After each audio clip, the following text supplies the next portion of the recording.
So you say. I do say, because it's the truth. I did hit go live, and now we're live, and the people can hear us and see us. Hopefully. Yes, that slight caveat at the end.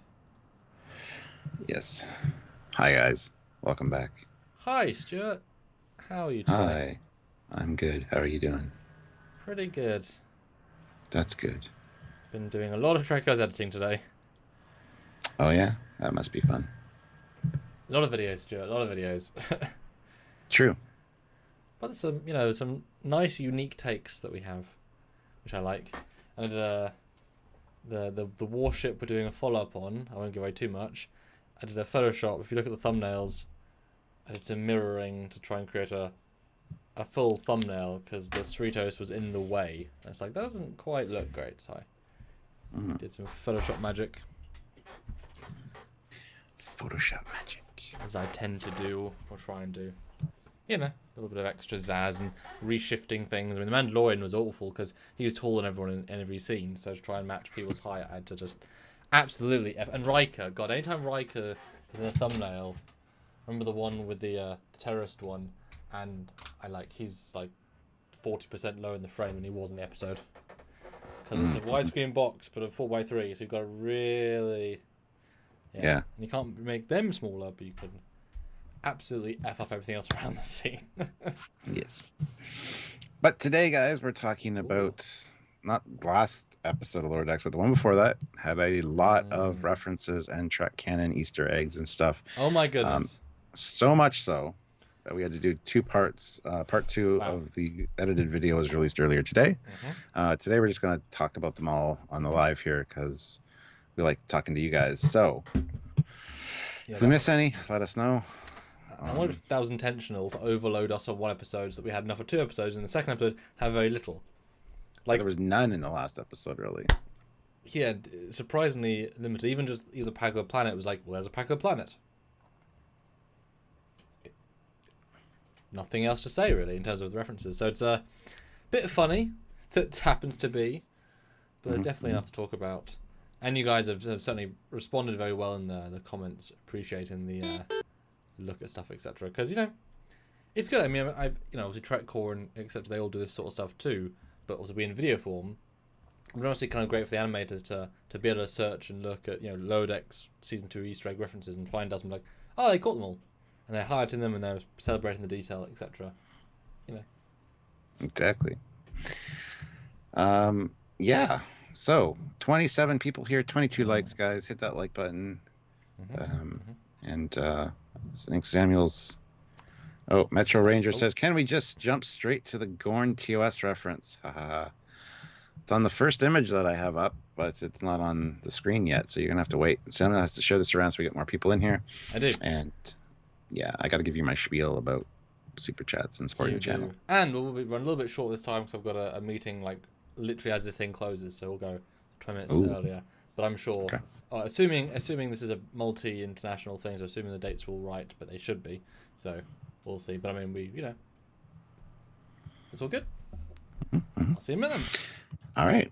Well, guys, hit that like button, like I said, and don't forget, if you want to send a super chat, we guarantee to read them, and you get your comment or question answered, read on the air. So if you want to do that, please do. You can also send a PayPal to trekyards@hotmail.com. Just let us know in the regular chat that you sent the PayPal, and I'll read your comment or question via the PayPal email as well. So also make sure you subscribe to the channel, obviously, and the bell notification icon is clicked to all, so you get notified when we upload, because when new Trek's on, and there's a lot of new Trek coming up, we do a lot of videos and breakdown videos. So if you want to make sure you don't miss any, by all means, hit that notification bell icon. Don't forget also that you can click the join button, which is beside the subscribe button. You can join the channel at the rank of Commander, Captain, Admiral, Fleet Admiral, Federation President. Lots of different choices. And that supports us on a monthly basis. Or you can head over to Patreon/Trekyards and support us there as well, should you choose to. Also, there is links down below for Eagle Moss. There's an Eagle Moss affiliate link. You click that, and when you check out, make sure that you use the discount code Trekyards10 to save yourself some money on Eagle Moss ships. You can also check out our Teespring and our TeePublic store. The TeePublic store is having a sale that starts tomorrow. so September 22nd to the 27th, where it's 35% off. So if you guys want to check out some Trekyards merchandise today and throw it in your cart and then pick it up tomorrow, you'll get 35% off. So there's some really great Trekyard shirts and designs that we have there. And there's going to be more on the way because I think I'm going to design a few more. So if you guys are interested, please do that. Would really appreciate it. And yeah, other than that, like the video, support us that way. It's a free way. Share the video around to anybody you think would enjoy it, and just enjoy the content because it is all free essentially. But if you want to super chat like Eric Martin has here, we'll read that in a second, Eric. It's very much appreciated because that helps us keep doing this and bringing you all this great content. So if you're able to, please consider doing so. And now it's just got to wait for Samuel to come back, and then we can start talking about the Gorn. It's like one of the first images here on this first splash screen that we have of the references. So we'll get to that in a minute. Metro Ranger. And good to see you. It's a new name, Metro Ranger. I don't think I've seen you in here before. So welcome. But we got a lot of regulars here. We got 33 people now with 32 likes. It's pretty good. If you haven't hit the like button yet, hit that like button. Let's get those likes up. I want to hit the 50 likes soon. So there you go. And Eric Martin throws in $2. I'm stuck doing spreadsheets, but I am listening. Well, appreciate that, Eric. This is kind of a visual one, though, because there are a lot of visual references that we have on different splash screens, which you'll be seeing. Although we can just pop in, look. Okay, great. Yes. So. Yes, and then listen to the conversation. Yeah. But yes, first image. We're going chronological order. So many things, Stuart. So many good things. I mean, this one really was full of real cool things too. Yeah, there were definitely a lot. Like we said, 2 parts. So. And my favourite thing about this whole episode is that the fact that they're on a space station, which is a living, breathing part of the universe, and so you see throwaway, in a sense, one-off, half-second things that all took thought, effort, and energy, but, well, yeah, part of the universe, and so. You get Tellarites, you get Gorn, you get Andorians, you get Tholians there, but you get Bajorans, you get all sorts of really, varied alien races. But yes, first page, Chip. I'm still here. Don't worry. My computer froze for a second there. But there you go. First page, Chip. What sticks out to you then?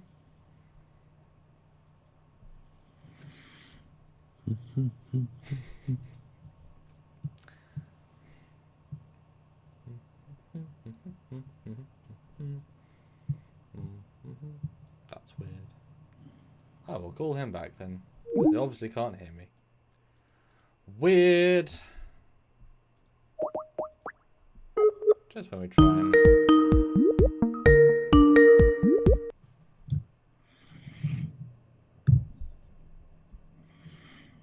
Now you can hear me. Yes. Okay, great. Not sure what happened there. My computer froze for a minute. We were just staring at each other for 20 seconds. Well, that's hot. Maybe. Area 51 throws in $10. Ooh. So thank you so much. Birthday number 42 for me tomorrow. But thought I'd give a gift to my favorite Trek YouTube channel. Well, thank you so much, Area 51. Much appreciated. And happy birthday to you tomorrow. Happy birthday. Yes. So, Very anyway, cool. sorry. What were we talking about? First page. Yes. What stands out? Well, the Gorn, obviously. In the very disco-style uniform. I know it's not, but it's visually... It just says disco, and so unfortunately. Because blue?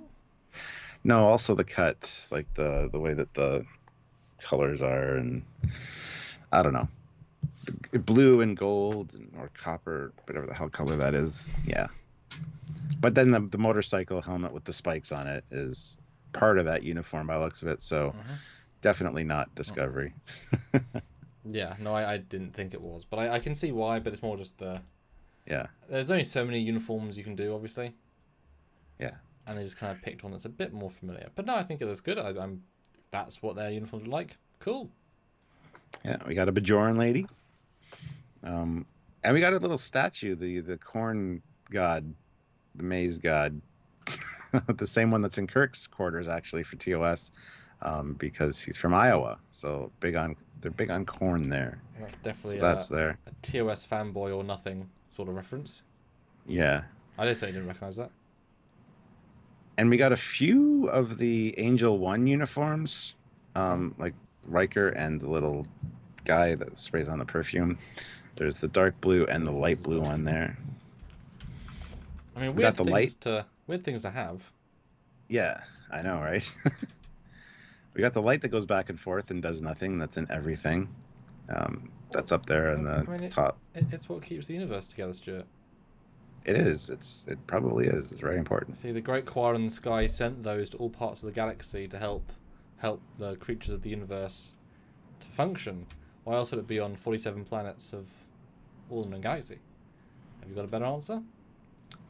Yes, there's a manufacturing facility that makes these things and keeps people employed. Sure. It doesn't really do anything, but they need to be everywhere. Just one of those things. Or maybe, just like when I was young, used to get cereal and a free toy. Maybe it's like the free gift with any subscription to, Star Trek News Weekly. You just get one, and that's why some people have it. It's a free gift. Yeah, there you go. That's a great idea. Yeah, I like that. And we both thought the thing in the middle would be is a preserver obelisk. It's really, given that stuff they get right, that's not the right angles for preserver obelisk, so it probably isn't. Although visually it certainly strikes as similar, but that Kirk statue is too close to be, so it's kind of close but no cigar. Yeah. Obviously, we got the three-dimensional chess set, which is everywhere in Star Trek, as it should be, so good call there. And then some things that are reminiscent of Amelia Earhart. I'm not sure they necessarily are, but just old aviation stuff there, which is really cool, so yeah. I like my phaser rifles. Well, does this guy have a permit? And so Klingon disruptors are illegal, but Federation rifles are legal? Yeah, we got a TNG phaser rifle and a compression rifle from Voyager, and a Lurpa, a Vulcan Lurpa. And those are bloody everywhere, aren't they? Yeah, I mean, they're good for slicing your cold cuts for your sandwich, I guess. But wouldn't it be great though if they click off and then you can slice, or maybe it's like the Galaxy Quest fans because there's like a slicey. Yeah. Although I'll be honest. Recently I found a potential place to get one of those TNG phaser rifles. I don't like them, but I could use it for Trek shorts. Yeah, my buddy Sky sent me a video today. He just picked one up for $125. It's got a working spotlight on the top. It's got a laser pointer for the emitter. Right. And it looks really good. So I'm going to probably be getting one of those at some point. Because I don't like them very much. They're too basic for me. They're ugly. Yeah. But that's the thing though. When you see them in the show, in the action episodes, and they're all formal, it's like, yes, but my characters could wield that. And with the spotlight on, with the working spotlight and stuff, I mean, they look pretty impressive. Where's the spotlight go? I'm actually going to send you a video to your Facebook Messenger of the video that I got from Sky. So where did he get them from? It's quite a specific. It's a friend of ours that makes props, so it's probably 3D printed would be my guess. That's always my concern. I'd want a nice and accurate one, but also I don't want to put the effort into have someone model this damn thing and then print it and then just no, close enough. But it's I'll send you the video there. It's really worth spending. Long hair. That's amazing. He looks so different long hair. Oh, he looks like a goofball with long hair. Yeah, like the super tactical version. Yeah. I mean, it's got magnetic, so you can magnetic the light on. You can magnetic the little thing on if you don't have the light. Shit, man. Oh, yeah. Wow. I mean, that's definitely fancier. Yeah. I mean, it's not exactly a hard prop, is it really? Let's be honest. It's so bulky and hard shapes, Yeah. Wow. Yeah, the TOS phaser rifle from this guy is about $350. So that's Canadian. That's where the price gets a little bit. I mean, it's not the worst thing for a hero prop. So yeah, I might get this. It's so stupid if I get it because I might be use it once. It's good to have though, hanging on a wall behind you. You know. Why is it good to have a TNG phase rifle I don't like? Why? Well, do you like the compression rifle better? 'Cause I like No. the sleekness of the compression I rifle. don't like either of them. They're both the What silly. about the one from First Contact? Yes, but I've already got that. That's perfect. Dildo version. Dildo version, yes. Ribbed for their destruction. You know. Yes. Anyway, phase rifles. They've got some. What a tangent that was. Do you know what I love about the compression rifle in Voyager? What? We've held one. It is as uncomfortable as you think it should be. Yeah, and the Cardassian ones are super comfortable when they look like they would be uncomfortable as hell to hold. Yeah, absolutely. Like, it's just a bad design. Like, it looks great. Like, if you could redesign it really easily, be good. But I ain't there yet. All right, I finished my tangent. Sorry, guys. There you go. There's your phaser rifle part of the. And Eric Martin says, "Is that the deflector thing from the Paradise Syndrome TOS?" No, it's similar. What? But that the preserver thing. This one has a Starfleet Delta on it, so. Yeah. It's probably it's an award then, isn't it? So some sort of service award. We also have a Tellarite in the upper right with an old style, Star Trek 3 Klingon communicator. Very nice. Considering they're dealing in, Klingon firearms as well. So. And that I've always liked that prop as bulky and sort of as grilly as the grills are. I've always liked that prop. It's very grilly. And then one thing we take away from this episode is it is a TOS menagerie of items. They are everywhere. I mean, the museum had obviously 3 or 4 items, but it was pretty spread out. The amount of TOS love in this episode is point blank, top tier, and to have such. I know you think it's a bit more bulky, but that's just the caveat of the lower deck style. But that's a beautiful looking TOS tricorder, TOS computer. I'm a bit surprised how wonky the little TNG tricorders look because they're real bulky, real bulky, but. Yeah, some pads in there, some replicators, which look like 3D printers, which is probably an inside joke to the Discovery. Not the Discovery. Yeah. But yeah, on Mars, when they were getting their food from the replicator, it was just literally a 3D printer off the shelf. Yep. They bought one. They used it. Hey, this the Miz makes things, right? Yeah, we'll put it in our show. It can make food. Anyway, we also have tribbles. And the franchised Quarks, which sells models and stuff as well, apparently. We'll get to those later. But yeah, I'd be interested to see what Quarks all sells, because I would think that Quarks would be a bar. And it does look like a bar as far as the signage out front. You got a bottle and stuff on there. But we also see Quarks model kits later. So I want to go into a Quarks and see what the hell they sell, because probably everything. I mean, other than that, we've got the Scant, which we saw in season 1 of Lower Decks. Even though Mariner says Scants aren't a thing anymore, and it's not really a Scant; it's more like the formal dress uniform like we see in TNG, which just has the longer top, but you have pants. So I consider a Scant when you don't have the pants. A Scant pant. I don't know. What do you guys think? Yes, Riker's sexy blue shirt is there, absolutely. Metro Ranger says he wants to run a Quarks franchise. So do I. I just want to go in and see what's in there. Is it just a bar, or is it a bar with really cool knickknacks all over the walls? Probably. And then, you can buy model kits and things too. So we'd think it'd be different to the Cerritos gift shop where you can buy shirts and such. Like, it's got to be enough of a value to be special. And Quark, I'm sure, is using his ties with Rom to kind of push the official, and maybe he's an official branded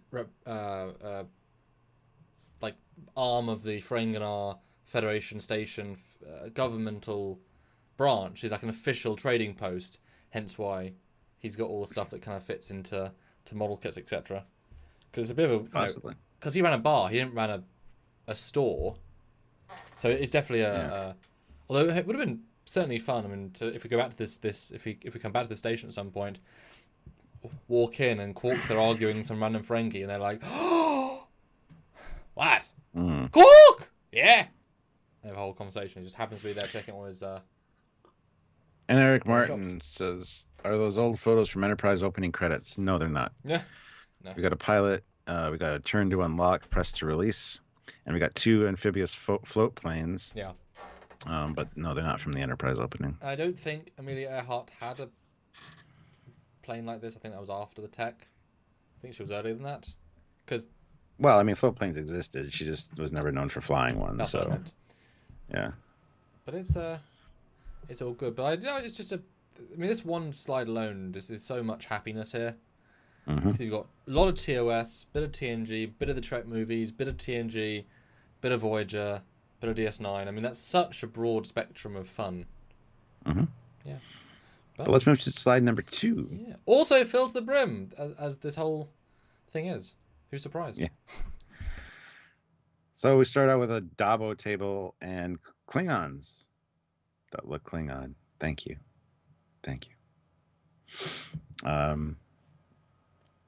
We also have the Bolian barbers, which it's ironic because Bolians have no hair, but apparently they are the best barbers around. So that's quite interesting.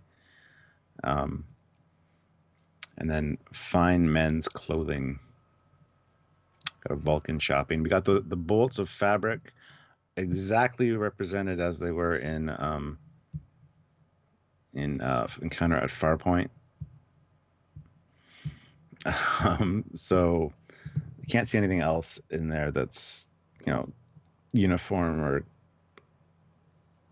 anything really specific. I think the girl that's holding the thing, that shirt looks familiar, but I can't place what it's from.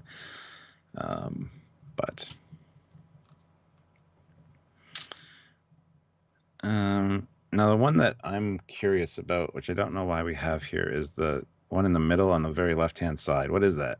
You got like a cube crate thing. What, on the furthest left? Yeah. Yeah, well, that's a TOS 3-sided communication terminal. Or at least it's a version of it. They do actually have them in Discovery and in TMP at one point, so it's just one of those. Oh, okay. There's a slight angle where you can see it's a 3-sided, which is such a small thing. I was like, that? Okay. Good call. I didn't notice that one. Yeah. And every time I see that those Klingons gambling, I think it's at the front of a Vorcha or something. Or a Cardassian ship. It's so just like that design. And we got another 3D chess set, and behind it is the Wrath of Khan field jacket. Mm-hmm. So there's actually a better shot of that in the show, actually, but I don't think we have it here. You have what you have. Yeah. No, and again, so much. So on this, and also we're getting chronological here. So we have. Is everything here TNG? Yeah, everything here is TNG references, apart from a little bit of TOS and TOS movie. A lot of love here, and I love it's just the side notes. Everything is a side note, and whereas we've said previously they can introduce a new alien race that's vicious or blah blah blah, but by having whatever that race was, the gorillas, the space gorillas, Mugatu. By having those is part of the universe, and so going through a barbershop with Bolians like deepens the lore by as little a joke as possible, as little a work as possible. Bolian barbers. Do you think? Now I'm looking at Ginger Guy as like a Tribble reference, just like maybe that's a half human, half Tribble officer. Maybe. It's quite the hairstyle, I gotta say. Well, I mean, he definitely needs the trim. Yeah. Perfect Klingon disruptors, and I just love the amount of times they throw in the first contact uniform officers. I definitely think they chose to double down on the universal construction. Season 1 was all about we are lower decks, everybody uses our uniforms, except the one dude in the medical ship, and in the end, which probably was an intentional payoff to kind of give us that end. But why is everyone wearing the bad uniform, or the lower ranking uniforms? But here, no one else outside of Cerritos is wearing the uniform. It's 100, and the Admiral, but pre-established. Yeah. Everyone is wearing the era-appropriate one, which just grounds it so much.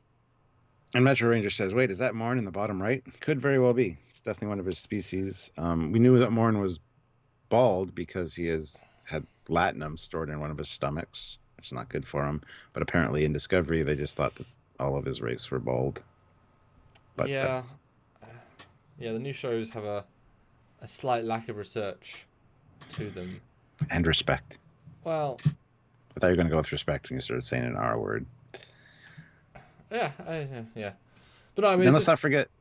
Oh, go ahead. Well, it's great to see that race dude. I mean, do we only ever see the Morn dude? Do we ever see another one? I think we might in the background once or twice. Same kind of uniform, and they're pretty much all bald, though. Just saying. And of course, we can't forget the Pike chair. It's the second time we've seen it, verbatim, and not the Discovery Pike chair, which they redesigned. Yes. And because Pike saw his future self in the Discovery version of the Pike chair, which logically makes that the retroactively canon Pike chair. But here we have, for a second time, the re-canonized TOS Pike chair. So which Pike chair is canon? Both. Yeah. I mean, only one should be, but... We've got 4 appearances, 3 appearances of... Yeah, I mean, Menagerie and Cage. So 4 appearances of... No, that was Menagerie only. It wasn't Cage, was it? Sorry, 3 appearances of one. There's 1 appearance of the other. So if it's pure numbers game, then... yeah. And, of course, in the chair is very clearly Alex Kurtzman. Now, did you even have any second thought about that? Was that... Because I didn't make that connection. Or was it just, boom, there he is? As soon as I saw him, and the way he's looking at camera to the side, and then they zoom in on his face when they're screaming towards him. Yeah, it's clearly Alex Kurtzman. There's no ifs, ands, or buts. The glasses give it away for sure, as does the stupid punchable face and the hairstyle. It's Kurtzman. The second I saw it, I'm like, that's Kurtzman. That's funny. And yeah, it never changed my mind. So. Yeah, I mean, well, if this was Star Wars, every single one of these aliens would be given a name and a costume pick, and then you have the official Alex Kurtzman in universe in mobile thing and not. But yeah, Science Blue. Yeah, in Starfleet. Klingon Disrupt. Yeah, he is. He's in Starfleet. Fuck's sakes. Anywho, also the lore bubble bath, but they're data bubble baths. Well, there's the odd lore in there. As you can see, the one that he's holding has a smirk on his face, unlike all the other ones. Which you can't really catch first time around. It's so quick. Just even absorb the joke. It takes a second. But in second watch, like, oh yeah. I think about 3 of them are smirking. Yeah, there's the yeah, exactly. So that was a nice little touch. Then we got... Hang on, guys, what's your favourite reference so far? Subject your thoughts. Yes, please do. Let us know. Also, we hit 59 likes, which is awesome. We have 74 people here. Hit that like button, guys. The next goal is 75 likes. So help us get towards that if you haven't hit the like button. We also have the Ferengis with a cart full of a bunch of Ferengi-type uniforms. Which I believe more like Quark. Yeah, I believe someone said there are actually like variations of the uniform, like almost directly. So, some Quark wardrobe right there. Yeah. I think my favourite of this is the TNG alien, just because he actually has a presence.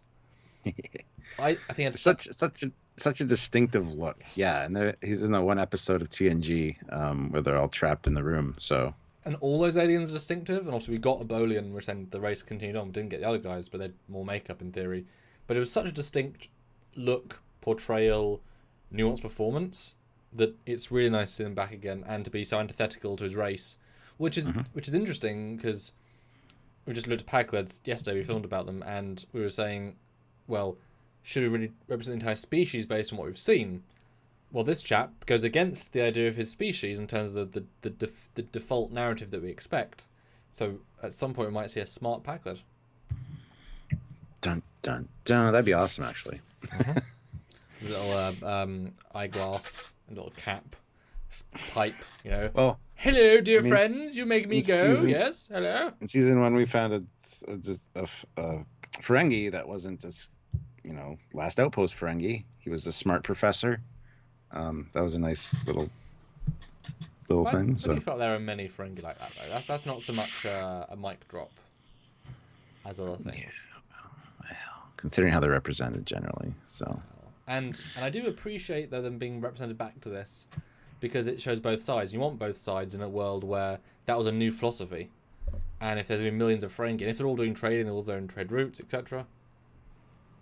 No, it's I mean, there's so much canon here. It's now a lot of the stuff they could reuse from previous episodes. They've used the Disruptors before. They've used the Nemesis uniforms before. They've used Klingons, Bolian. They have had, I believe.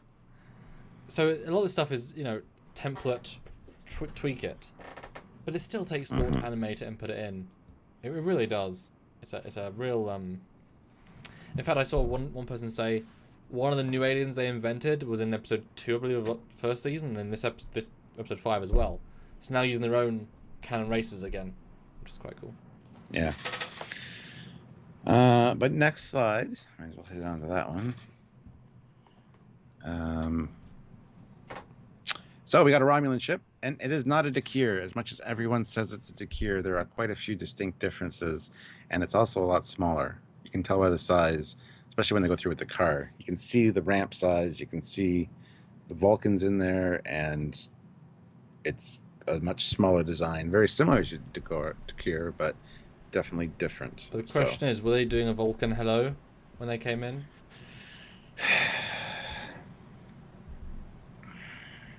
Well, they weren't firing guns, so no. Oh, so doing a proper Vulcan hello. Just fascinating. Yeah. We don't involve ourselves, these weirdos. We're busy. We're busy doing anything and everything. Yeah. Now the guy, the bouncer, he's from the animated series. EM3 Green is sentient beings with 6 arms and 2 legs. And in the episode The Jihad of the animated series, he was actually voiced by David Gerald. So, yeah, I mean, we've got another animated series alien there, which is cool. Which I think... I knew it looked familiar watching the episode, and I'm like, where the hell is that from? I just saw him as a toad alien with a beard. It's sort of distinct in his own way. Yeah, and I got a silly comment. I mean, we get lots of silly comments, but I got a silly comment with the not Trekyard class saying, well, actually, if you look closely, it's just the inner middle ship that's in the Trekyard ring. I'm like, okay, you're commenting on that with a render of the Trekyard in the same shot, in which you can see the ship in the inner ring. So the thing you're saying it is, you can compare it to in the same image, and it's not, because you can see it. People are not smart. They will not make us go. Oh, and I love the squid, not people. And fun will now commence. That is not Boothby, unfortunately. I thought it might be when we saw the trailer for this season. But, yeah, Doctor, you're absolutely right. Actually. That's what I was going for, yeah. Yeah. But I definitely want to see more Anticans. I think they should get a whole episode. Yeah. Because they're so distinct. I mean, my God. They're not people. They're not people. No, they're their own thing. Because what do they do? What's their way? What's their thing? This is why we need to make sure Lower Decks gets our support that they can get 5, 6, 7 seasons. Because they keep adding to the lore. And I know some people just say it's not canon, it's a cartoon. Okay, fine. But if it is canon, which we also think it is, as in the sense of visually corresponding to canon rather than events. But I think, whereas last season we had the Lower Decks phaser and tricorder, which we were again not sure if it was a looking like a tricorder and phaser or a new version because it was close but no cigar. But then when we see all these other props perfectly replicated, you're thinking, well, I mean, was that a choice to make it different, or was that a choice to make it cartoony? And is this a choice in season 2? So we've now got the mark of love from the fans. Let's really put the extra detail in. Maybe. I kind of lost what you were saying there. Sorry. I was focused on Dan Ben's comment about he didn't know that was an alien species from the animated series. Well, yes. You look at the animated series Aliens. It's right there. You get all the information on them. So, and then even to they're characterized by caution to the point of cowardice, which is funny because the guy goes up and talks to Mariner about, I totally understand how you're feeling. I understand that. So that was great. And he's a bouncer. Oh, yeah. And I totally support his not letting them in. Doing his job. Wow. Doing his job. Yeah. And also Dan says the Vulcan ship might have appeared in the Daniel's future hologram. Only one new ship appears in Daniel's future hologram, and it's a red Vulcan ship with 3 ships kit bashed together that Doug made. And it's not that ship, so no. Yeah. Yeah. Believe me, I know I've actually got that asset. Yeah. I know it's not very good. I know it well. It's not very good. We also have the outrageous Okuna as the DJ, and that was great to see. And one person commented, because that was this slide, obviously today's video, saying directly to you, why are you calling out that he should be in Starfleet to be in the party, or that Starfleet members can't not be. They were saying what you were saying is odd, but it's like, yeah, he wouldn't need to be in Starfleet, and that's fine. He's not in Starfleet at the party. He's a hired DJ. It's fine. He's a DJ. Yeah. You can hire. I doubt the waiting. Like, if there's a waiters, I doubt they're necessarily in Starfleet. They could just be in Federation. So he didn't think it was Okuna? Is that what he's saying? No. He just was surprised by your comment about him being in Starfleet, or needing to be in Starfleet. Like, duh, he's not in Starfleet, Stuart. I didn't say that. Well, no, you quoted what they quoted, but then he said something else, and he didn't add it. Basically, yeah, it's fine. Because Captain Freeman says he's not even in Starfleet. That's outrageous. So I was quoting what they said in the episode. Yeah, anyway, you said something else, but you weren't wrong. On top of that, I'm a bit sad that he lost his eye, but I'm not convinced. I think it might be a viewfinder on his box. Might be. Like that's part of his DJ set, because it's placed that it could be a little viewfinder. Because I'm not gonna. I mean, I was about to say he looks so happy to not have 2 eyes, but Area 51's correcting us. It's Okana. Yes. I know. Thank you. We also got the dress uniforms, but not just the regular dress uniforms that we've seen in the movies. We also have the Cerritos, or the California class version, which is a cool little add to the universe. Even white boots to go with this. I kind of like that, actually. I thought that was a nice touch. Because their uniforms are different, so of course their dress uniforms should also be different. Yeah. It's not obvious, because Brain's little season was the same. But it's like I said, this season is all about making it really connect with the universe. Really, really connecting. Would have been nice, as all these things, if we'd seen some familiar capital ships around the starbase to re-ingratiate our, well, here's existent ships. But that's okay.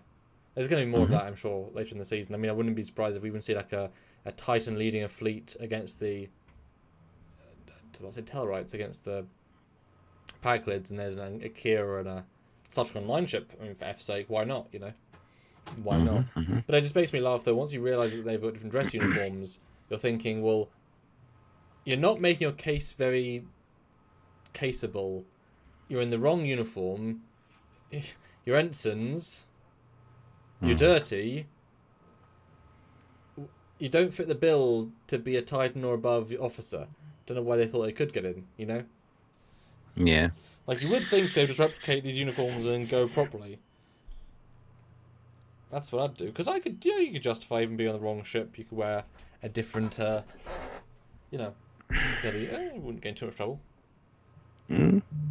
Eric Martin, why do Mariner and Boimler have light-colored boots? Because their uniforms, regular uniforms, have boots like that. So, yes. They're boots with stripes.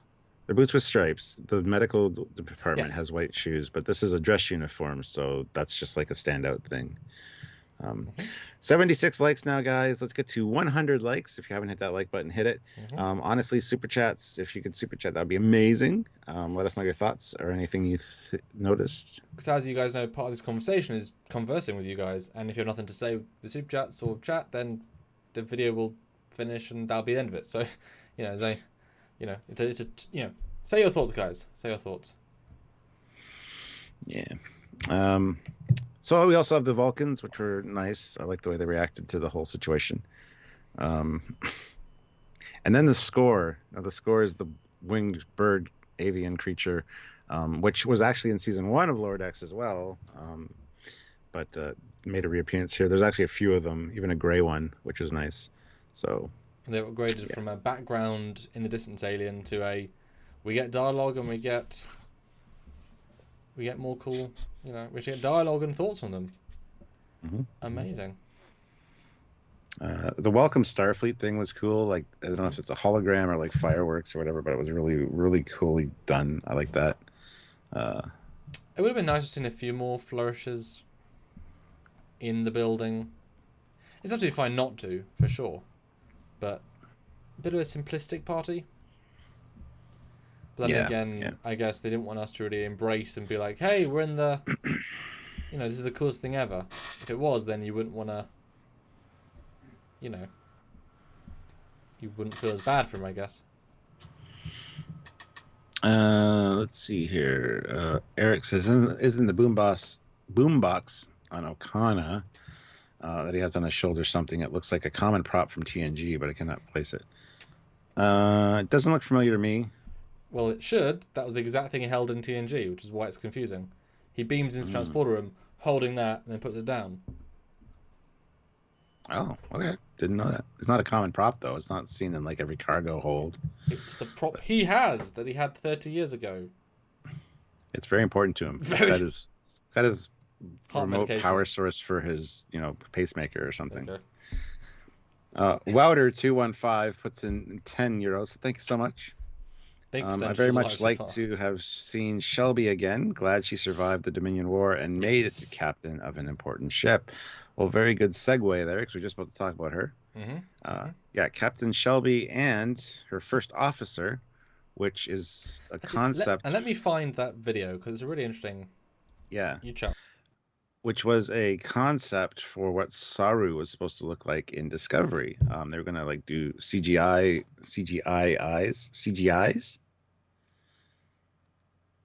optics. I don't know, but it just proved too cost effective, or too cost prohibitive, and also it would have been a lot more makeup for him to do. So they changed the Saru, the Kelpian look, to what he has now. But that was the original idea for it. It looks kind of evil in a way, but I think it looks really cool, and I'm glad they incorporated it into actual canon. I think it's a really neat design. It's very alien looking. And it works perfectly for an animated series. You don't have to worry about doing the eyes and all that for each scene. That would be a pain in the ass to have him on screen as much as he is and have to worry about taking care of that for every scene. My God. But yeah, got a female first officer there with Shelby, which is nice.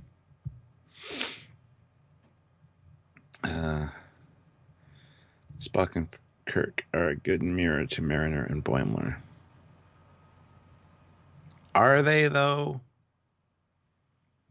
Totally disagree with that. Thank you. That was... Oh, yes, that was his broken navigation unit from his ship that Geordi fixed. So why does he have his navigation system with him while he's DJing?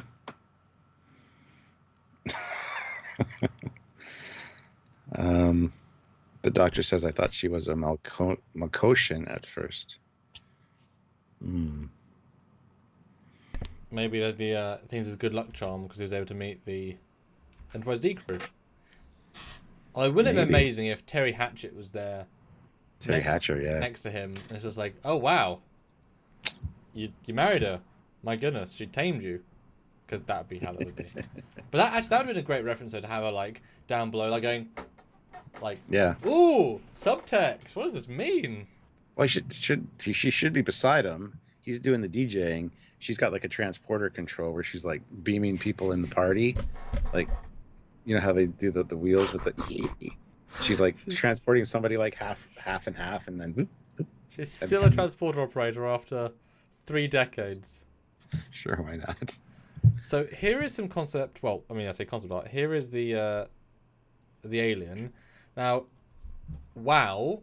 First of all, full face, because originally it was going to be a CG attempt face. Mm-hmm. That didn't. They tried that and decided not to.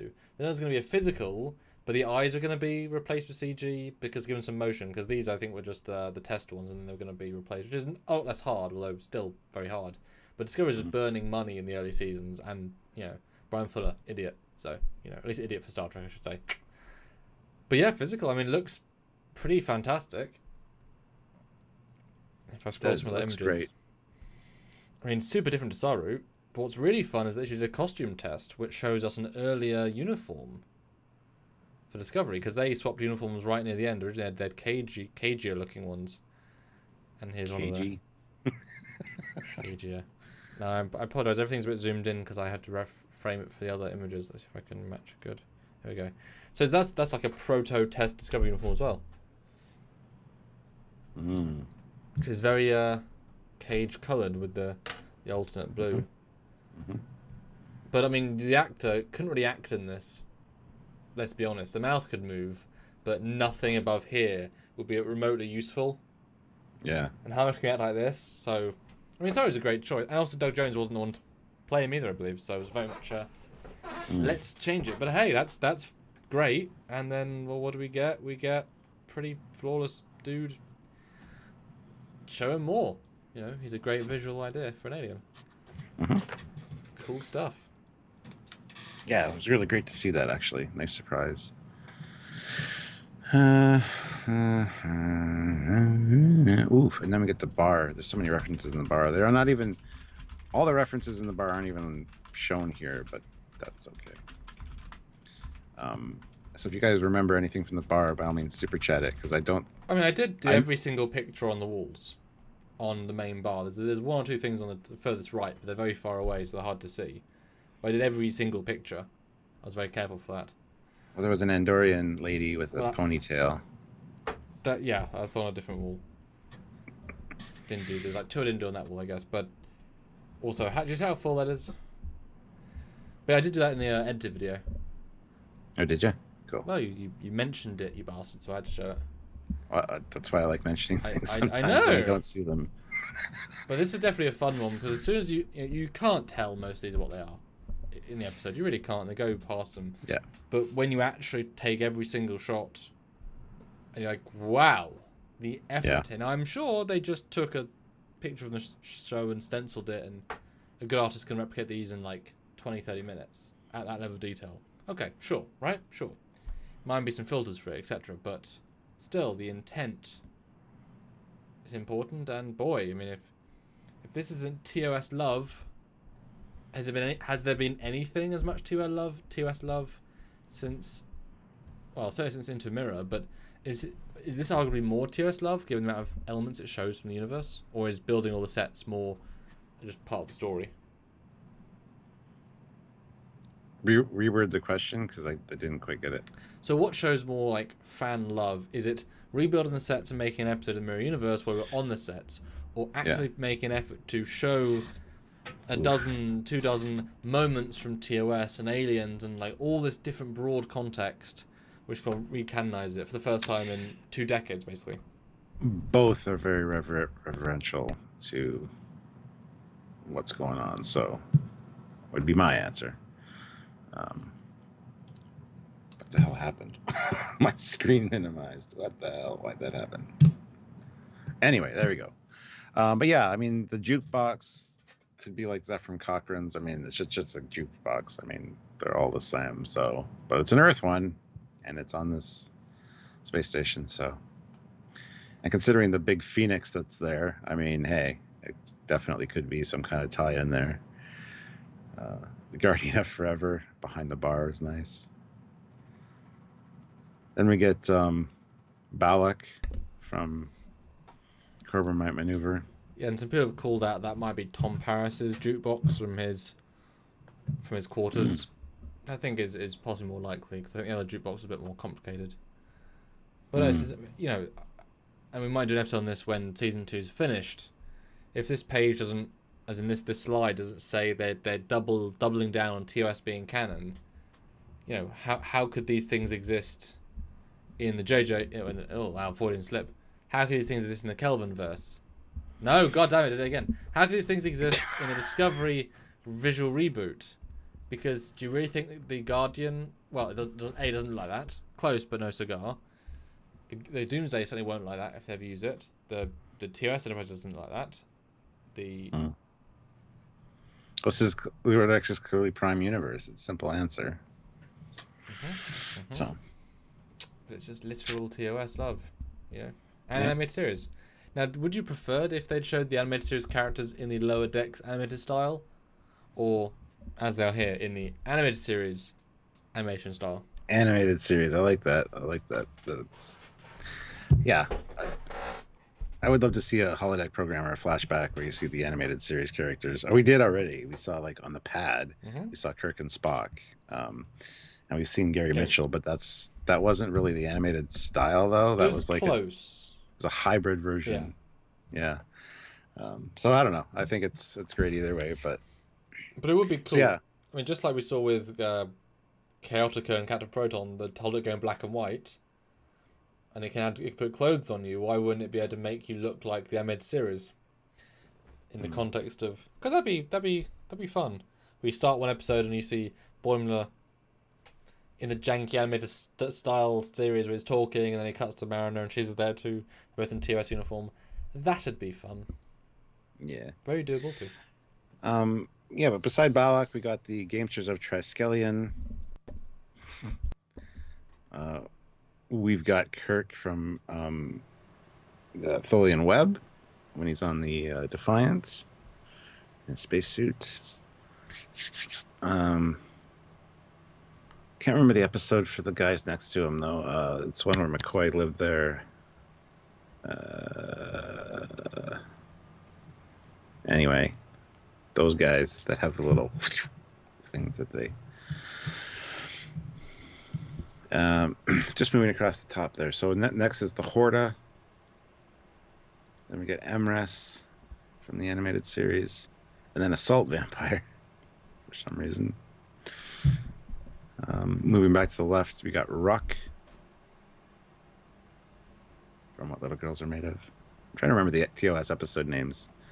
We got the animated Enterprise because the art style is, well, it could just, it's the Enterprise, but I mean, it definitely looks like the animated series one for sure, as a lot of these are. So, and then from Let This Be Your Last Battlefield, half white, half black, nice. The Enterprise at warp, or at Constitution class at least. And the real question here though is chicken or the egg. We know that Kirk and Spock drank here. Friday's Child, that's the episode. Thank you, Jonathan. Did they bring these pictures every time they drank here? Because these things do not happen within like a day of each other. And I don't think you bring a bar, you like 27 pictures, you know? Yeah, they're also Enterprise-centric, every one of them. So, could be, because those are the most famous people that were ever at the bar, that they just started maybe she's collecting. A fan of Kirk and Yeah. Spock. But it's such an abstract thing to do. Clearly she's a fan. Oh, you know what they should have done? They should have had like a part of the bar be TOS Enterprise themed, like with G&D and piping and like a door, red door with a little compab. And it's like, oh, what's over there? Oh, it's a bathroom. Just go through that door and in the bathroom. Mariner's like, okay, bye. And she walks in and you get it. And it's like, and it's like, oh, wow. She's like, well, it's like walking back 200 years. And she's... that'd be great. That'd be, and she can say, the bar lady can say, "Oh, that's an original 2260s toilet unit. I'm proud of that." And she's like, "Wow, flushes like them too. They're that crap, etc." No, well, always the extension of the jokes, but it's just odd. It's all TOS themed. But then again, why she wouldn't have? Well, it's not all TOS themed. We got to a few here that aren't. Yes, you've got a Voyager alien, the Alice alien, and you've got the Solar Sailor, and you've got the Voyager. Picture the Intrepid, yeah. But yeah, other than that, I mean, you got the, Talos 4 guys. You got Eric's, Lieutenant Eric's, Apollo. I don't know what the other guy is right beside the Phoenix with the green drink. It feels like a Morn-esque alien, but we've seen Morn-esque aliens and they're very accurate, so that one doesn't quite fit to me. Does anybody know? So I've got an audience. Anybody know? Eric says this is a cartoon. You don't need an in-universe explanation for the pictures.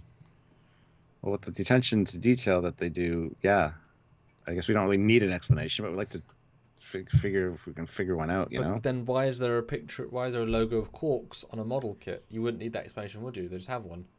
But they've got a thing in there. I mean, you're not getting enough credit. they think of all this stuff, and they. I mean, okay, no, I say that, but then they had the Nomad probe in episode 1. So is that really a Nomad in a closet? Exactly. Well, Medallion says, I think that's a smiling Lorian. Don't know. We've never seen a Lorian smile, but if we did, it would look like that. Okay. We also got Mud's women there. The guy with the high collar, I'm not sure who he's supposed to be with the white beard. Yeah, I mean, I've said to you in the other video, he reminds me of the guard from Star Trek 6. He does a little bit, yeah. But he isn't. Because the snow coat kind of helps, but that's not what they wore. There's a couple of things I didn't include. A, I ran out of space, and B, I didn't recognise them, and I'm very good with this sort of faces-ness. But obviously, random DS9 extras that are super random and behind the scenes. Like, I'm allowed not to remember them if they're in, 37 pixels. And that's why we love this format of the lives, because you guys usually step up and go, that's this, or because sometimes we don't know everything, or we, it's on the tip of our tongue, we can't remember it. So that's why these conversations are good. Speaking of, guys, we have 86 likes. I want to get to 100 likes if possible. So if you're just joining us and you haven't hit that like button, hit that like button. Try to get to 100. And honestly, super chats, anything will be welcome at this point. I figured this one would be a little light just because this was 2 episodes ago and we're just getting to it now. But shocking.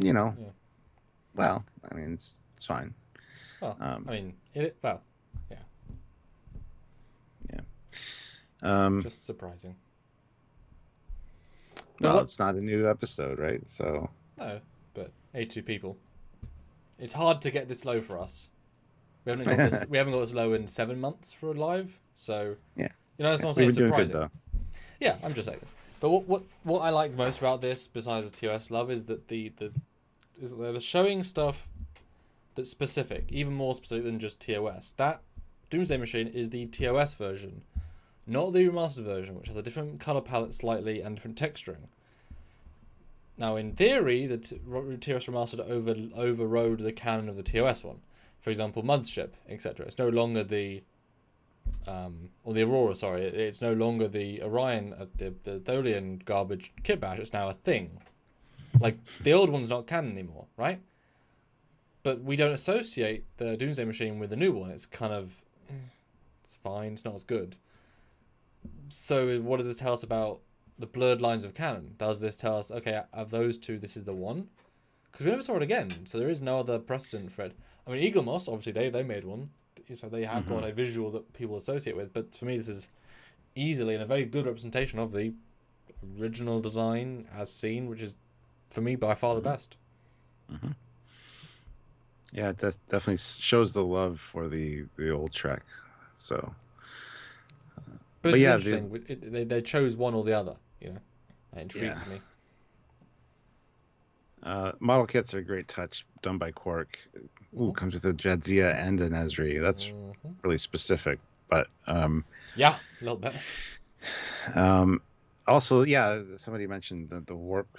Or the Doctor says the model kit's having the extreme level of detail, miniature warp core, etc. It was pretty funny. Yes, can go like a little warp jump, do the Picard maneuver, or fire a little phaser. More like a laser pointer probably, but that was pretty cool actually. Really like that touch. Yeah, it was pretty amazing. Yeah. And then Kirk and Spock in the bar. Again, anybody could have carved that, but are you doubting her word? I mean, maybe they walked by once and she's like, "Ooh, it'd be a cool story if they said they stopped in here." How will I get people to believe it? Carve it in the bar. Who knows? I mean, people do things like that. Somebody once set foot into a building and asked a question and then left. Somebody that was famous, and they're like, put a sign out front, so and so, ate here or slept here, and it's like, not really. Historically inaccurate. However, it does get you tourists. So there you go. Yeah, and it's definitely one of those. It needed to have been something way more subtle. I don't buy it on the bar, and let's be honest, an annoyed Klingon from anywhere within 50 years of them in the era could have come in, seen it, be like, and scratched it out. The fact they stayed that way, I don't necessarily buy. A lot of people don't like Kirk and his legacy. Whereas if it was, like, maybe because one of the Enterprise paintings is right on the wall, if she walked up to it and said, look at this, takes off the wall, and they signed below it, and then she put that Enterprise over there to kind of memorialise it, that would have been great. You know, we keep it for posterity. You know? Yeah. Jeremy Caulfield says, I don't care for the reworked episodes of Star Trek. It's like coloring black and white movies. I totally disagree. I always said growing up when I was a kid, I was like, TOS would be so much better if the effects were modern. Well, they'll never do that. It'll be too expensive. Then along came remastered. And I totally think the new effects are superior by far. I understand that people put a lot of work into the original effects, and they should have the option to watch both. But I prefer the new ones, for sure. And coloring black and white movies, I have no problem with that as well. As long as it's done properly and done well, no problem. So yeah, I saw a historical documentary which coloured World War One footage. It was a whole big, massive thing, and they literally didn't colour it. They rotoscoped hundreds of elements, and then they matched a colour and coloured it. It was an absurd thing where they rotoscoped every like shoe, and it's insane, but it brings it to life in a way you can't really fathom until you see it. Yeah, black and white is so devoid of life when you then add colour to a thing that you only establish or you only think in one way. It's remarkable. And again, it's not erasing the original black and white. If that's what you prefer, go watch that. But if other people might want the colorized version, that's perfectly fine. It's not like they're deleting it from history. So I mean, if a film was deliberate, like that's documentary style stuff, right? Real footage. If it was a film, like an actual cinema film, then normally the things back then were designed for black and white in mind, and a lot of the color grading, that's important. So if you add color, it'll probably ruin a lot of the aesthetics to it. They were on purpose. So that is like, well, you should watch the original and watch clips of the colored out of interest. Like, don't watch as the default, because that's not how it's designed to be. It would literally, and then you're adding all the extra. Well, this new director 40 years later or 60 years later says, "Oh, I think this should be this color," and it's like it wasn't in the original. You know what I mean? Like they can change the impetus of a certain scene. Well, it's done. Usually, they assign color, like different shades of gray and white to different colors because that's what they're supposed to be. So the computer that colorizes this stuff automatically makes things how it should look based on a negative print of the image. So I guess just if they're wearing like a really worn bit of jeans, it wouldn't be jeans in all black and white, but it wouldn't necessarily have the gradients right, because why would it? It's an automated, there's things it'll do, but I know what you mean. That's an interesting point, but certainly a feature film should be originally like enjoy it in black and white, whereas Menagerie was filmed in color, designed to be in color, but with the extra balance of being also cleverly balanced towards black and white. It's actually very clever, but it is color first, black and white second. I first watched it in black and white, I believe, The Cage. Don't remember it, but I did. And in terms of what's the other thing you said? There's two prongs to what you said. Oh, the original effects. So many of the TOS remastered effects are rubbish. Like even at the time, were not very good. Like low, because it wasn't a very like expensive in-house team. It was just the in-house team that normally has small like DVD menus and some bonus stuff. Like that wasn't like if Foundation Imaging, the guys making the actual starter show had done it, it would have been a lot nicer. Because if Voyager looked nicer than TOS remastered, and one was made 3 years later, well, yeah, because one was a full production house, one was just a small team that wasn't their forte. Well, the problem is they wanted to maintain the original TOS idea and aesthetic. That's why some of the episode remastered ones suck. Miri, the effects in Miri of the ship are god awful. Glad they changed those up and actually add new shots of the ship and different angles and stuff later. I understand wanting to maintain the original. This is a whole live conversation on its own, by the way. But I really prefer when they make things new, and yeah, I mean, I absolutely know what you mean. But I saw a clip the other day of one of the sun jumps, and it looks absolutely awful, horrendous. The quality of the sun is awful. Like even at the time, and there's one in Gallo 7 where one of the shuttles is launching, stuff from the nacelles, absolutely atrocious. Like that would not even have been good at the time because it's complicated. Beauty shots are easy, but like particle stuff, they just didn't do a good job. But in Enterprise, like the Connie in Enterprise looks good today. Yeah. The Connie in Remastered looks okay at best. But that's what I mean. The remastered people were trying to stick to kind of what they did in the 60s to give that kind of look. So I think that's one of the reasons for that. But then we've seen Star Trek Continues, and there, I mean, Mark Bell in the second half, it looks gorgeous CG modern, yet miniature. Yeah. So I just think they weren't talented enough as a team in the time they had. They just weren't up to the challenge. Because, like I said, Enterprise was making better stuff. And the SmackDown, this is calling people out, man. I mean, you know, when I can make better stuff today, at least better flybys, you know.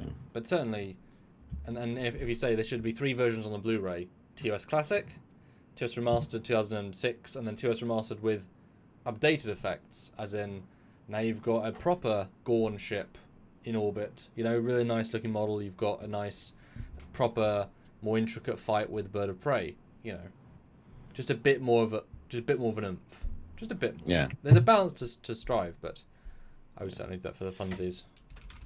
Captain Chili Bina throws in a $10 super chat, so thank you so much. I really appreciated all these references. Gotta love Lower Decks. Thanks for getting nitty gritty with the details. That's what we like to do. We like to point this stuff out because a lot of people don't notice this. They watch it once or twice. They don't freeze frame it. They don't, take the time to look. That's why we like doing these breakdown videos, because a lot of people really appreciate the details once they know they're there, but they don't necessarily know they're there. So yes, glad you guys are enjoying.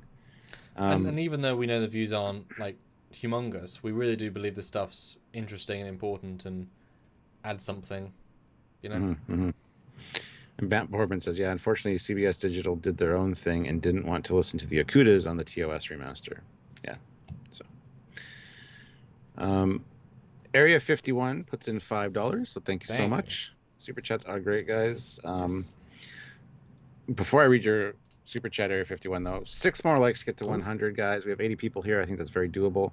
And I mean, it's going to be late today, obviously, because we have to end early because Samuel has a thing to do. And this is just from a 2-week-old episode. So another 50 would be great. But if not, I mean, do what you can.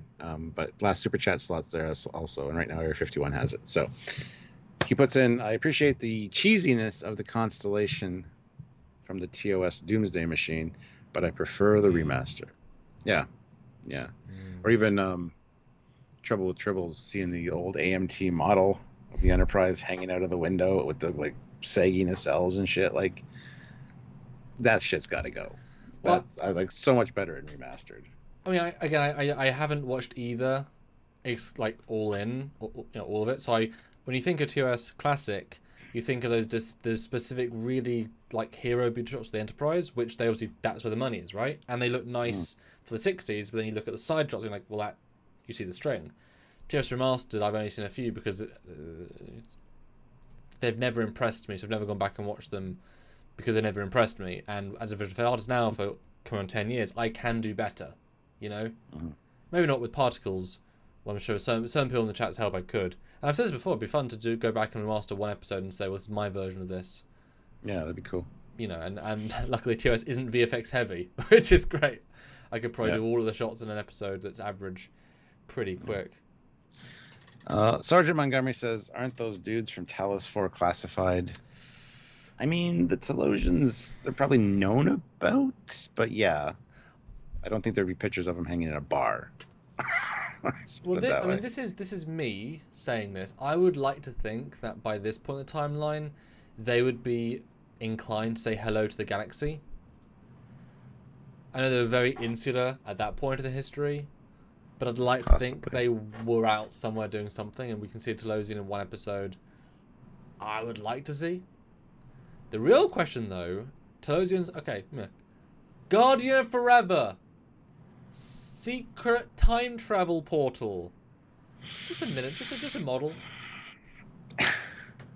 That one doesn't bug me because it's amazing, but that one is like, oh, she has clearance up the wazoo. That's real.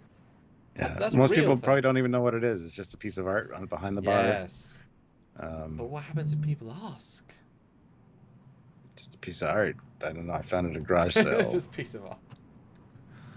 Maybe it's a Oh. time portal. Maybe it's a miniature Guardian of Forever, so she can like reach through there and grab any drink from history from any planet. Ooh. There you go. Great Guardian, I fancy a sprite from the year 2007. No, a tab from the year 2000 or 1985. What's a tab? Totally artificial beverage. That's what tab stands for. But there was a. Remember in Back to the Future, he goes in and orders a tab. It's like you have to order. Yeah, you have to order something before I can give you a tab because there was no such. Anyway, yeah, tab stands for totally artificial beverage. Oh, It's so like a soda. So he was ordering a drink from his era, but they Yes. thought they meant opening a Yes. tab in the bar. Yes, he was ordering a Oh. tab which is like a cola. See, Look it I up. always thought he was just Tab drink. Just ordering Google a it. You'll find tab, it. opening a No. tab. Oh, I didn't. There we go. 30 years later, whatever. I've got a joke that is super specific to America. Cause why'd you buy? Does Sprite sound good? But a drink called a tab isn't really a very inviting drink name. Come get a tab. They were pretty good. I remember that. Well, I mean that's where flavor and quality outdo weird branding. Now, was it one of the things on the packet? It would be TAB with the dots in between, so it's kind of like it's. Or is it very much like we are called a tab rather than TAB? I could Google it. Fine. I'll look it up. Tab. Tab cola.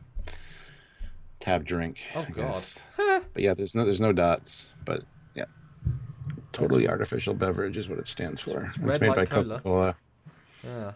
Yeah, it's made by Coca-Cola. So That's weird. It just looks yeah, so so that's the Back to the plain. Future thing. He goes in to get one of his favorite drinks, and the guy's like, I don't know what the hell that is. Dude, are you from And the tab, future? tab has a different meaning. Hasn't been invented yet. Yeah. Right. So let's see. Area Fun. 51 has that last super chat slot right now if anybody wants to scoop it. And we need 3 more likes to get to 100, and that's very doable. Was a kind of a quick episode today and just kind of but if anybody wants to super chat snipe, by all means, feel free. Tab was one of the first diet drinks. Yes. Thank you, Doctor.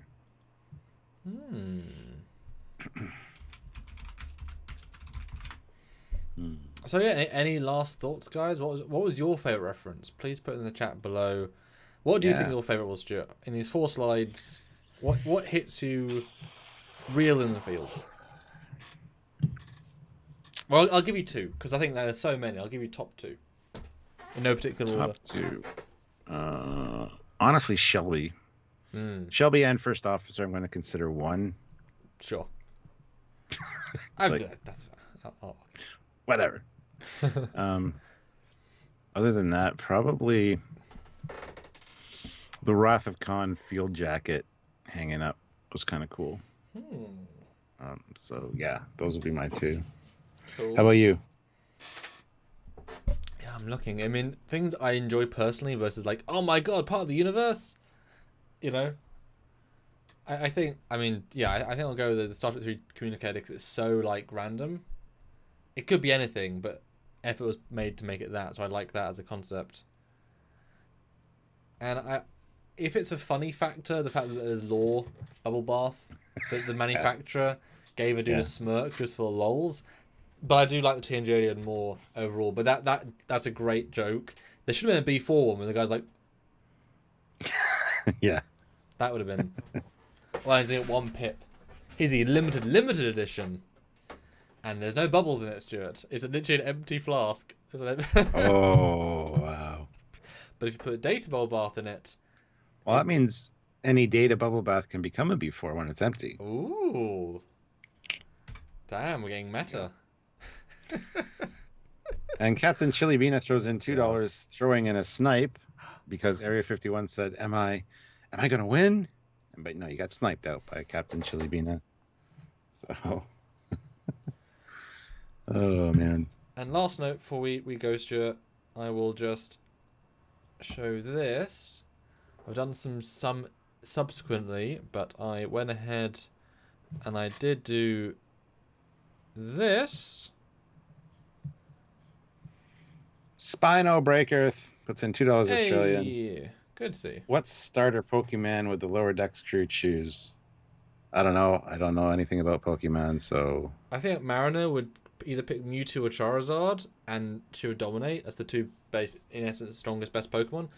But I think Mariner would be Charmander, Boimler would be the Bulbasaur, and the other two would be Squirtle because they could hug them. So I guess there's the final version. Look at their stream. Much better. Putting the planet up like that is better. Yep. I made many small tweaks. I think it looks a lot better. I'm glad you asked us in the last live because I think it definitely is an improvement. So yeah, good job. I didn't even consider doing the gradient on the bottom, but I do that so often with CG, it just didn't occur to me with this. Guess I had on 4 posters for 4 different things. And there's the final version. And I'll be announcing one of those 4 projects tonight on the Trek Zone podcast, which is not live, so it's not really tonight for you all, but it's tonight for me. So I'm doing right after this. And Area 51 says, sniped on my birthday eve. Yes, you were. Birthday eve. Squadra Course snipes in with $2. Had to work late. What did I miss? Snipe. You missed a lot of references. Everything. 2 episodes ago of Lord X. So go back and watch from the beginning. And leave a like. Happy birthday for tomorrow. See, I believe in birthday eves and boxing birthdays. I think they're both important, Stuart. Indeed. Okay, let's celebrate a little bit of the fun. But guys, if we can get $4 more and 2 more likes, we'll $3 more. There we go. And I'm not sure what we're doing tomorrow. Area 51 is sniped in, and it's now I don't even know if we're doing one tomorrow, honestly, because there's nothing really to do unless we come up with a good topic. Exactly. So. But it's not because the Picard one was so good yesterday, like conceptually. Didn't quite pan out that way. But conceptually was really good. And obviously Thursday, your first reaction. Friday, the full review, which we have to film at 3:30 of my time if we can, because Marie's coming, so we got to get that done early in the morning. It's an hour and a half earlier than the original average. Oh, for fuck's sake. That's my morning, right? Yeah. Squadra Course snipes in with $1. Oh. We'll have to talk about that, but yeah, it should be fine. And we'll see how good it is. I'm unimpressed by the stills so far, but they're stills. They don't tell me the story. We'll see. We'll see how much Jeffrey Combs is given. Not that excited for him conceptually as another alien, although if he's bloody amazing, because using J.J. Hertz. Which he always is. Well, it depends on the writing though. I mean, he can be a dull, amazing alien.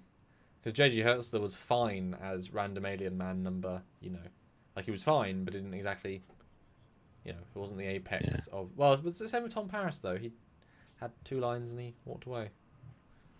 George Mangrum snipes in with $1, and Area 51 with $1, and then Jason O snipes in with £5, which is a super.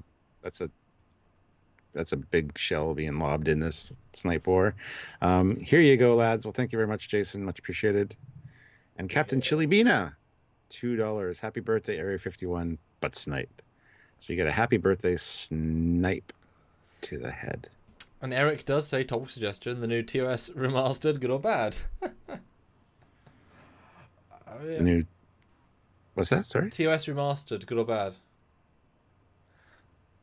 We were just talking about that. I know, but he means like actual live. Now you do have all the episodes on your drive. You could always pick out your favorite effects, and I could start finding, and then we could see ones that we like, and I could explain why I don't. I gotta look through every episode. It'll take forever. Well, maybe you normally can point to 1 or 2 that you think are really amazing. I know you always like the court martial, the flyby. You always point to see in the window, etc. But there's 2 ships in orbit. Yeah. I mean, there is Trek Core and Trek Movie. They've done really good comparisons, so I'd probably look on that first, because they have a list of the direct replacements and be able to pick out some. But that's a good idea. Finding ones I really enjoy. I could always remake one angle myself and say, well, this is how I would make it look. I would say Stuart did the same, but you can't. you could do the miniature, and then Photoshop. There you go. Well, paint for you. It is what it is. It is what it is. I mean, that could be fun though. Never gone and looked at those. Eric says £5 is like $600 Canadian, right? 700. How about Screw yourselves.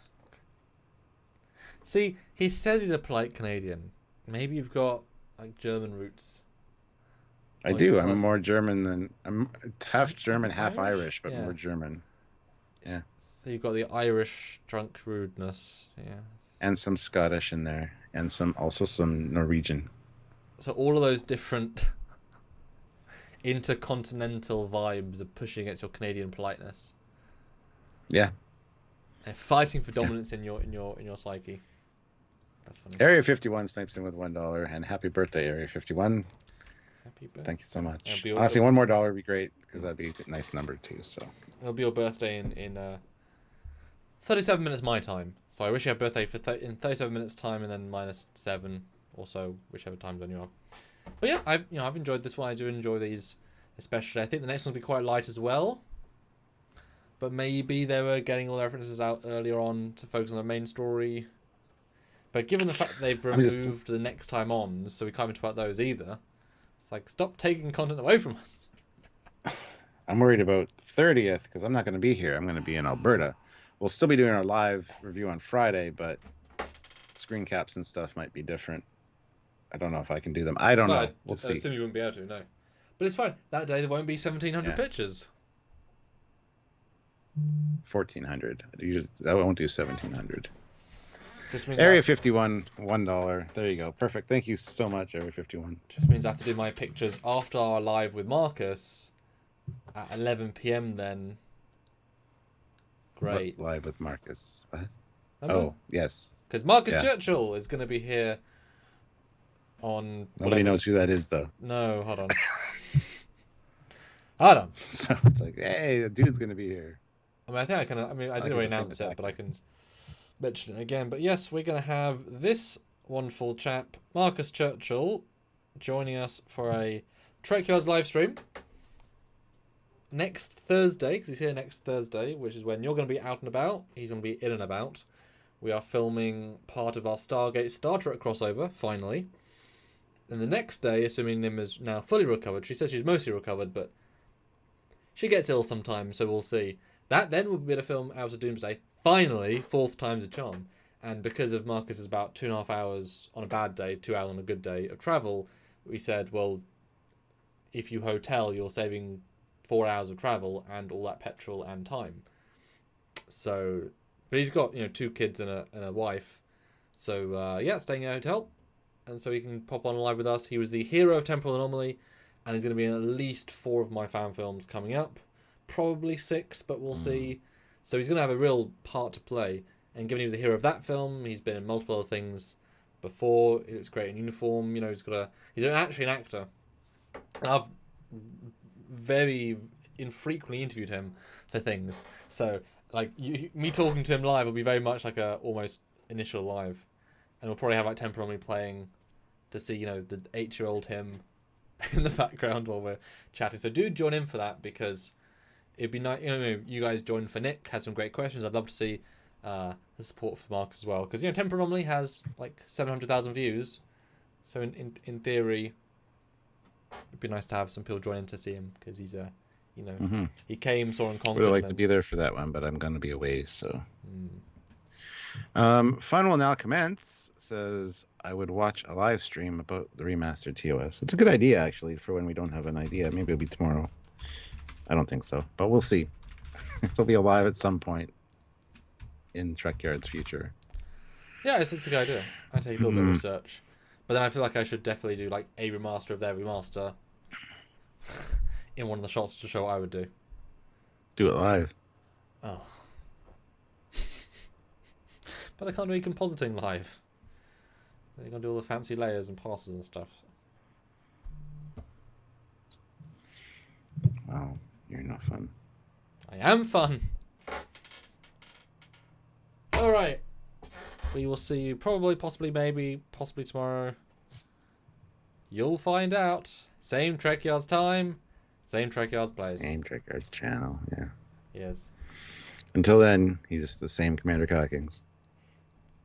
He is Captain Foley. Da, da, da, da. Stop fingering me down there. And we'll see you next time, guys. Area 51, for your birthday, you have got the last super chat slot. So congratulations and happy birthday, sir. Bye, guys. Bye, guys.